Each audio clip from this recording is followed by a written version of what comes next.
Microphone check. Hey, sweet boy. Excuse me. I'm with a professional. Oh. Yeah. We've got two. So why does he get a kiss?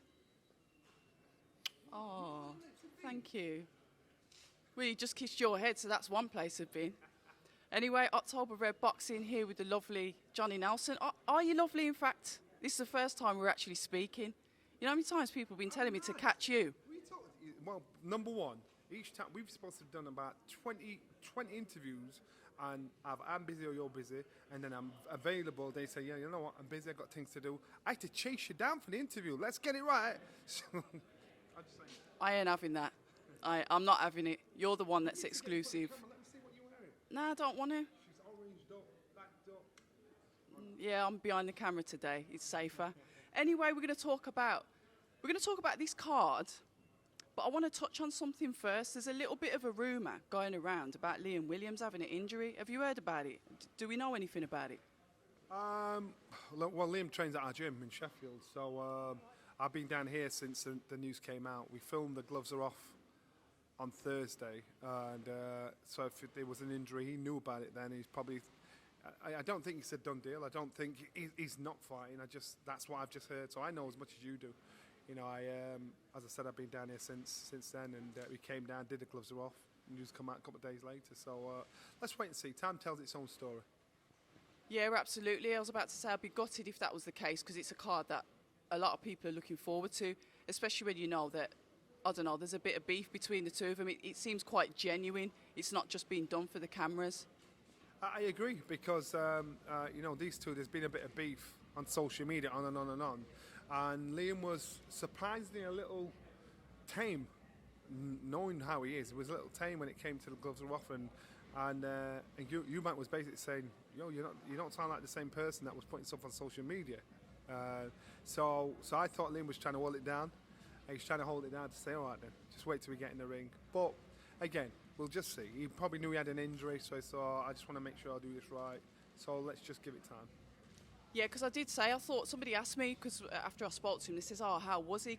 And I said, he just seemed a little bit off, not his usual, because he's usually, I don't know, he's usually up for it more, one's a better word, and he just seemed a little bit more calmer, like you said, calmer than usual. Yeah, he's raw. He's raw. He's very sticky. He's not very PC. He says he wears his heart on his sleeve. And he just had a few manners this time. So again, he probably knew something we didn't. It's one of them. But anyway, we could talk about this all night long. Yeah. But we're here, 20th of November. It is for the Sky Sports Boxer card. I'm going to ask, in your opinion, what's the fight that you're looking forward to the most tonight? Well, of course, being former European champion, world champion at Cruiserweight, that's what I'm looking at. I'm looking at Riatpour. I think Riatpour has so much potential. He's nowhere near his full potential yet, but he has so much potential. And my old coach used to say to me, I didn't have the confidence to match my ability.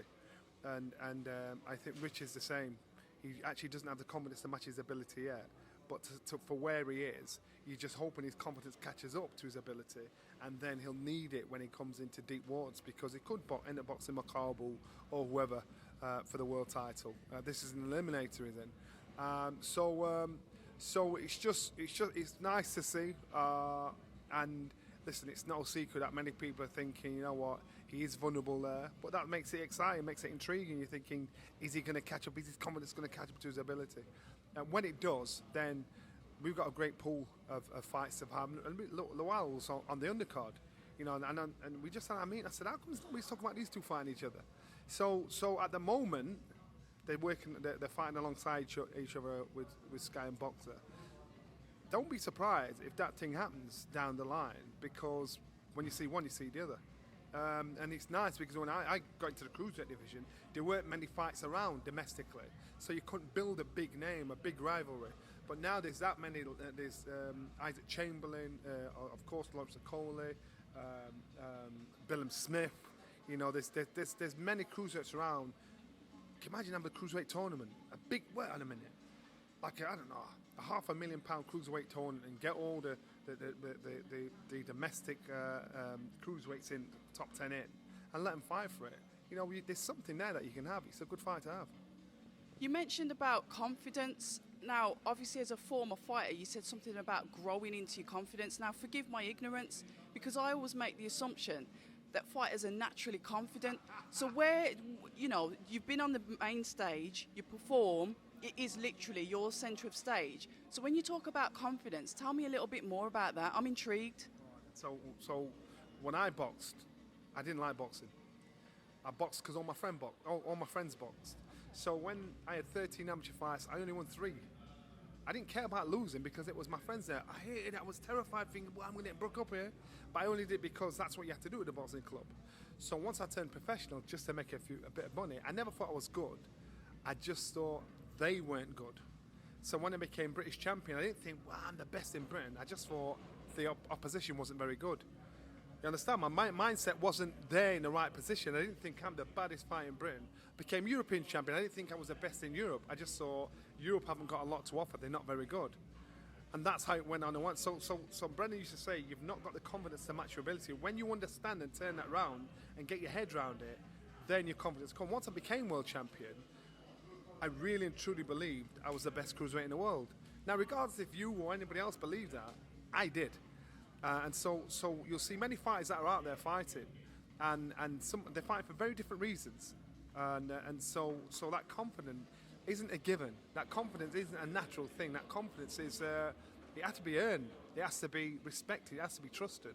And so many of us fall on that path of confidence, and it affects every other aspect of your life, personal, business, job, and everything. Many of us fall on that path by accident. Some of us are born confident. Some of us are fooling ourselves. And then there's that fine line then between confidence and arrogance. Yes, and that's where the problem is. Arrogance is you are telling yourself, you're lying to yourself. You're lying to yourself but some people have to have that for that persona to come out, to be that person. So that arrogance comes across as distasteful to you, or you. But for the person that's being arrogant, he or she needs that to be able to perform how they perform. So arrogance is all right going up. It's when you're coming down. So when you're being nasty and arrogant to people, you're going to meet them all on the way down. Nobody stays up there forever. To me, it wasn't never about arrogance, and arrogance and confidence can be mistaken. If you believe in what you can do, if you believe in your ability, you truly believe it, and nobody else does, the problem, especially in this country, is that we are too scared to say, yeah, I can do that. I'm actually good at this. You're not bragging, you're not boasting, you're just saying, well, I can actually do that. But people take it as arrogance, people take it as bragging, people take it as boasting. What's wrong with actually saying, well, yeah, I can do this? You're saying it because you know you can do it. And so we have a problem with accepting our special, accepting what we can do. So it's just an understanding. There's one or two arrogant people out there, but they use arrogance to either big themselves up to be that person they want to be, or to be mean. And that arrogance, you can tell which one it is, because when you get to the top, if they're mean and nasty mean and they're already there, you're thinking, well, what's that for? You don't need to be like that. Or is it like they get to a point where they're just so used to, I don't know, boxing there's so much more to it. It's all psychological to me. Do you know what I mean? It's a very, very psychological sport. So do they get to the point where they're defensive because they've had to fight their way, because people didn't believe in them, because they didn't have the confidence? And then it's like you get to the top, or you get to where you're going to, and then it's like, how do you change that attitude back? Because you've built that arrogance, like you said, for the confidence. It's hard because, so again, I can only use myself as an example. I knew when I boxed as an amateur, when I had my rough beginnings as a professional, people would tell me I was rubbish, not behind my back, to my face. They say, you're no good. They tell me to my face. But then once I became world champion, I remember who said it. But I'm not going to them say, you said this, you said that, you said this. What you do is you just think, you clock people, you understand human nature better. Because all of a sudden they think you've forgotten, then they think you've developed amnesia, and they're, oh, you're brilliant, you're a don. I'm thinking, I know what you said, but you smile and nod, because your success says it all. You don't have to brag, you don't have to both say, I told you. I don't have to do that, because I know deep down in their head, they're thinking, wow, I used to think this young man was rubbish. I know there were guys in my gym that used to beat me up in the gym. They were older than me, and then they left, I became world champion, and they can't get their head round it, how that came about. But that doesn't become my problem, it becomes theirs, because if they're thinking, I used to beat him up, so if he became world champion, what if I stuck to it? What would I have done? That's the worst nightmare to have. I don't have to say nothing. You're saying it to yourself. And to me, that's how lessons are learned. That's how. I'll give you a quick story. There was a guy beat me in my first fight, Peter Brown, and when I became world champion years later, me and my friends, we went to a club down in Hull, and big queue outside. It's raining, and I ain't walking straight to the front. I'm just nuts changed. So I got in the queue. Bouncer saw me. Yo, come up. So me and my boys went up. As I got to the front, it's my man, and he said, "All right, John, you all right?" I said, "Yeah, I'm good, thank you." He said, "Tell these lot, didn't I beat you?" And I went, "Yeah, he did." And he's bigging himself up, so I know what he's done. And my boys are looking at him and just say, and he said, "Yeah, come in." Ushered me in, put me into the VIP area, rolled around, champagne, everyone was sat down. So as I sat down drinking, my friend said, "Why did you do that?" I said, "Do what?"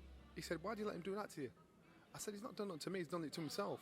Because he'll have been bigging up to his boys saying, "I beat Johnny Nelson, I beat Johnny Nelson." I've turned up, I've concreted that story. Now one of his boys are going to be pissed because he's proved them wrong. And he's going to say to him, "If you were that good, how come you're stood here?" And he's in there. And that's where the lesson's going to be learnt by himself. So anything mean or nasty said by me ain't going to make any difference. That's the lesson learned. So sometimes you've got to be patient and sit and wait and let people figure out things for themselves. It didn't make no difference to my life, apart from getting in and out of the rain quick. So and that's why there are great lessons to be learnt in this. In boxing, it just helps you manage so many things. It's a transferable skill. The mindset is a transferable skill outside of the ring. That is a very good story, and it just goes to show about the growth and the maturity of your mindset at that time to say, yeah, you did beat me, but I'm the one that's now in the VIP section and you're working on the door. I didn't have to say it. And that's what I'm saying, your silence is golden, and that's when you think at the time and that's when you know you've truly done it. You don't have to say these things. Let people figure it out for themselves, and if they don't, they will eventually. But and that's why, and that to me, it helps build your strength, it helps build your confidence, it helps build your self-belief. So each time I conducted myself like that, as a champion, I thought, you know what, well done, because you know what, that's something I rate, that's something I would do. And that's why I tell a lot of guys, you know, you don't have to get in his face and tell him, man, this and it, just prove your success, prove what you can do, don't have to say nothing. You'll always have your haters, that's how life is. Yeah, I think, you just got to get on with it. But while we're on the subject about cruiserweights, I've got something that's been bugging me for a while. And I just want you to clarify the comments that you made about Oleksandr Usyk being an average cruiserweight. Now, you're a cruiserweight, you understand the weight. I just want to get your thoughts on why, because that created a little bit of a stir. And I just want to draw a line under it, for a better word. Okay, so when you talk about Oleksandr Usyk is an amazing fighter. Anthony Joshua made him look wicked. His successes were mad. He won the Olympics, the Olympics before Anthony Joshua did. So his pedigree says it all. He's not just being a southpaw. It was a whole package. His mindset, his ability-wise. When I'm talking average cruiserweight, you've got some cruiserweight like Perlon Whitaker, Manny Pacquiao, Prince Hamed, and Marvin Hagler. You know, these were southpaws. And that southpaw style did everything for them, because you can't figure him out. Oleksandr Usyk, his southpaw style was awkward, but not impossible. So when I said that about an average southpaw, there are outstanding southpaws that you think, shit, that southpaw style is horrible. Usyk's a good fighter, and he used his southpaw style to benefit his addition. And and again, Anthony Joshua complemented what Usyk did because he played into his hands. He gave him the fight he wanted to give. Trust me, I'm a fan of Usyk. When he was cruiserweight, when he was like 6 fight in, I said, this boy's the heir apparent. He's going to be world champion. Because there wasn't many heavyweights around that had that boxing IQ, what he had. I was also asked, would you have beaten Oleksandr Usyk? At cruiserweight, yeah. And I don't mind saying it and people kicking off about it. That's my opinion. And that's what I think. But the problem with a lot of people when they see it say something, if you say he's good, then he says she's good, and everybody else says he's good, everybody follows like she. Subjective. See there? Everybody follows like sheep instead of using your brain, being confident to stand back and say, hold on a minute. Well, actually, I don't mind the backfire. I don't mind it at all. But I'm qualified to say what I'm saying because I've been there, done that. And everybody has an opinion. Everybody thinks they're $100 Dundee. Everybody thinks they know better than everybody else. I ain't got a problem with that. Opinions are good. Debate's good. But I will give you an argument for everything I say. I'm not saying this for effect. I'm not saying this because I want to be different. I will give you my argument. And if you can give me your argument and let me see your opinion, I'm with you. So somebody sit down in front of you, let's chat. Talk to me. So I can take the flack. I can take the heat because I've done it. And I don't mind the backlash because it makes me smile. There you go. I would say that's drawn a line under it. At the end of the day, like you said, it's subjective. It's your opinion. Yeah. You're the one that's climbed through the ropes. We all have opinions. Some would say like arseholes. And we're all full of some kind of shit, but it's our shit. Yep. So, yeah, I agree with that. And you have made a valid point, so I can't even argue with that. And being a former boxer yourself, I wouldn't bother trying to argue with a boxer anyway. Because at the end of the day, you know more. You've climbed through the ropes. I watch it. I'm a fan. Okay, I'm in the gym. I spar. I box, but not amateur, not white collar, not professional. So my point of view is slightly more fan based. Yeah. Might not be as educated. Everybody has an opinion, so there's nothing wrong with that, and that's good. Debate's good. But if you're going to learn, if you're going to educate one another, let's talk about it. Don't just keyboard me behind some fake name. Tell me something. Let's have a conversation. You know, I call it charm and disarm. So when someone messages Nelson, you wanker, I say, you know what, you're probably right. Then you come back, shit, you're all right, you. Talk to me. I don't take this thing personal. I don't know you personal. So I don't take it personally. So, but then it's just sometimes people just feel brave when they're doing things like that. I don't mind. I'm an easy guy. I don't mind. I like that. But we're going to move on to another fight tonight, another fight that's really interested me.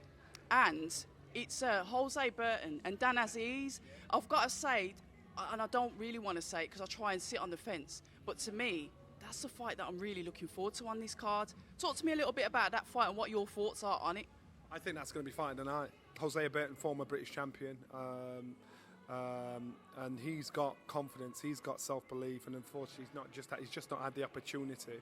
So therefore he feels frustrated because he thinks, I was British champion, why are you dismissing me and putting him in a winning corner and putting me in a losing corner? So Jose Burton will come in out of there and he can fight. As he's up and coming, he's in, and there's only a year between them, but he's the fresh of the two. And he's the one that's going in a direction where you think, right, you've had your chance, now it's his chance to have his chance. This is a great crossroads. It's a great opportunity, but I'm telling you now, it's going to be a lesson learned by both fighters. For Jose Burton, I think a loss would probably be more effective and hurtful to him than it would be to Aziz. Yeah, I can see that there's a lot of pride involved in this. I mean, we saw a little bit of umming and ahhing on the weight scales at the weigh-in. There was some suggestion that Aziz was possibly over, but he wasn't, and all that happened. But it makes for a good fight because it gets everyone listening. But like, I agree with you. I think that is going to be the fight of the night.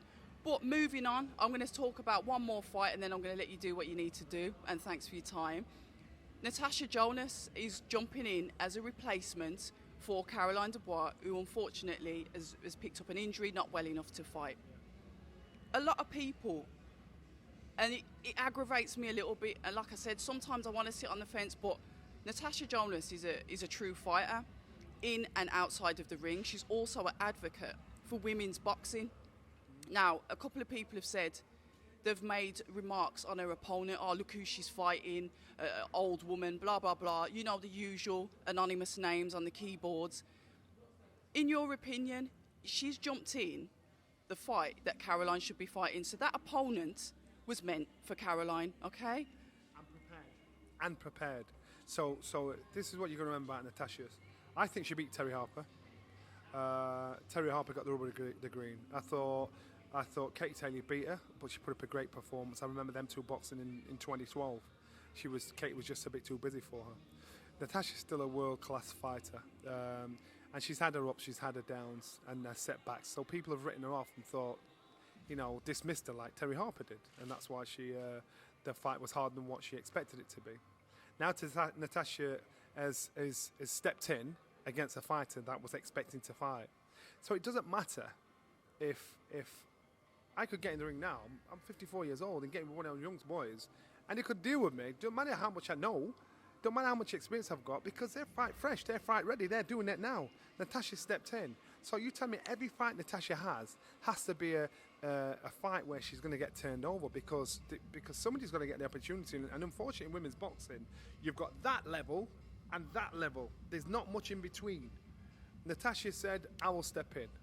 Give me this, because you know what, I've still got ambitions to be a world champion. And so not every fight's going to be a given, but you know, she's in a position now where she's thinking, right, I'm going to get in, I'm going to see what I can do, and if it works, it works. So what if Natasha lost? What are they going to say? Oh, Natasha's garbage, blah. So is her opponent good or bad? Make your mind up. So once you get in that ring, we'll just see how it goes. But for Natasha, yeah, she understands, and most fighters do. You've got to be able to block your ears off and ignore the naysayers, because if you do start to listen to the negatives, what people are bringing to you, you might as well jack in. You know, when I see sportsmen and women that come off social media because of the flack they're getting, I say, you're the fool, because you're the person that's getting up at ridiculous o'clock in the morning to go for a run, dieting, training 3-4 times a day, and you're letting somebody sat at home to say one or two words to you, to break you out of that, after all the work you put in. So, and you're making that means you're mentally not strong enough. So either come off to sitting or just ignore it, put it in its place. If I listened to all the people that told me I was rubbish, that was no good, I didn't know what I was doing, I'd never been world champion. And I'm quite sure there's many stories of sportsmen and women that have been told they can't do it, and then when they can do it, all these people that have been given stickers saying, you're the Don, you're a G. I know that. You know, that's just human nature.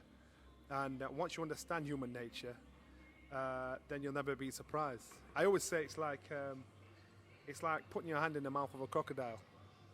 And if a crocodile bites your hand off, why are you mad at the crocodile? That's what crocodiles do. It's its nature. Don't be mad at it. That's what it does. You're the fool for putting your hand there.